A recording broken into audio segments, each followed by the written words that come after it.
Hi everyone, welcome to my YouTube channel. I hope you all are doing well and staying safe. आज का जो हमारा chapter है वो है atoms and molecules. Molecular mass, it is the total mass of one molecule of a substance. किसी भी substance में कोई मॉलिक्यूल प्रेजेंट है उसका टोटल मास ही क्या होता है? मॉलिक्यूलर मास होता है। फॉर्मूला की हम बात करें तो मॉलिक्यूलर मास हम निकालते कैसे? मॉलिक्यूलर मास हम निकालते हैं नंबर ऑफ एटम्स को मल्टीप्लाई करते हैं atomic mass of each atom.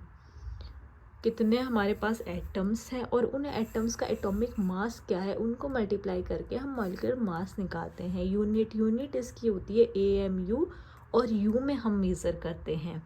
Example की हम बात करें वाटर का फॉर्मूला हमें पता है क्या होता है? H2O।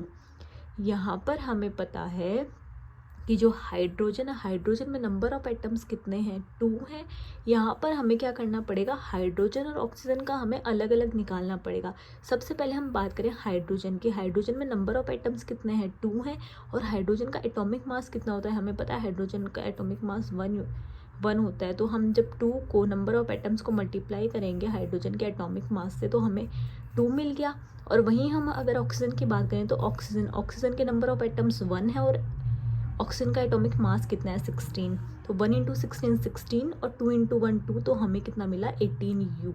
तो वाटर का जो मॉलिक्यूलर मास होता है वो कितना होता है? 18U। वहीं हम बात करें कार्बन डाइऑक्साइड। कार्बन डाइऑक्साइड का फॉर्मूला क्या होता है? CO2। सबसे पहले हम बात करते हैं कार्बन की।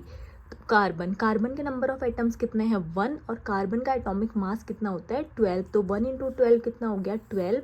और ऑक्सीजन की हम बात करें नंबर ऑफ एटम्स 2 और एटॉमिक मास ऑक्सीजन का कितना होता है? 16। तो 16 इंटू 2 32। 32 और 12 कितने हो गए? 44। तो कार्बन डाइऑक्साइड का मॉलिक्यूलर मास कितना होता है? 44। और हम मेजर किस में करते हैं? U या फिर AMU में। एटॉमिक मास की बात करें, एटॉमिक मास क्या होता है? According to Dalton's each element has a characteristics atomic mass. Dalton के अकॉर्डिंग क्या है? हर एक एलिमेंट में जो है एटॉमिक मास की कैरेक्टरिस्टिक्स प्रेजेंट होती है। कोई भी इंडिविजुअल एटम है हमारे पास, हमें पता है कि उसकी साइज़ क्या होती है? बहुत ज़्यादा छोटी होती है। Difficult to determine atomic mass. तो अब इतनी छोटी साइज़ है कि वो एटॉमिक मास जो है वो डिटरमाइन नहीं कर सकता, डिफाइन नहीं कर सकता। तो क्या होता है? इसीलिए इंडिविजुअल एटम में जो है हम क्या करते हैं? Hence their relative atomic masses were determined using the law of chemical combinations and the compounds form. तो उसके लिए हम उसका रिलेटिव एटॉमिक मास निकालते हैं और वो हम किसके थ्रू निकालते हैं? Law of chemical combinations. और जो कंपाउंड्स बने हैं उनको देखकर हम क्या करते हैं? एटॉमिक मास निकालते हैं किसी भी एटम का।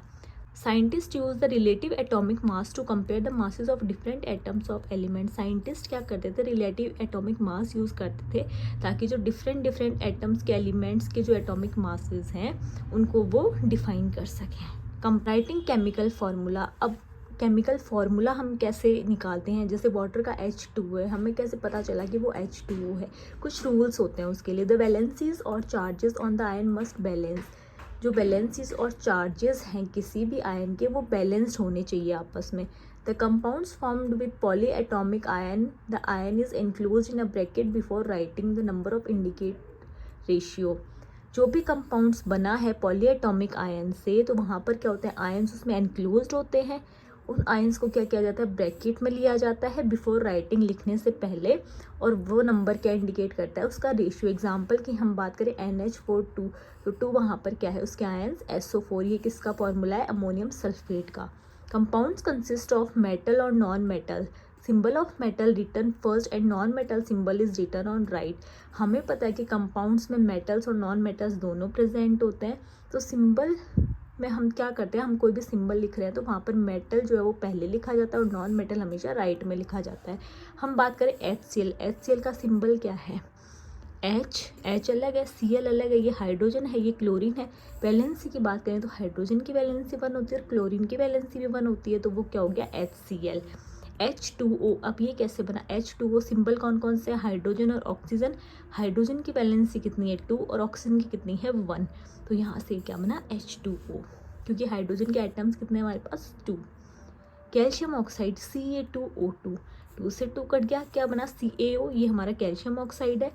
कैल्शियम की जो वैलेंसी है वो कितनी है? 2+ और ऑक्सीजन की कितनी है? 2-। ये आपस में क्रॉस सेक्शन हुआ इनमें, तो ये क्या बन गया Ca2O2, 2 से 2 कट गया, हमें क्या मिल गया कैल्शियम ऑक्साइड। आई होप आपको ये चैप्टर बहुत अच्छे से समझ में आया होगा। Please do like share and subscribe to my channel for next chapter. Thank you and have a great day. और इससे पहले का जो पार्ट है वो आप डिस्क्रिप्शन से देख सकते हैं। Subscribe now and hit the like button.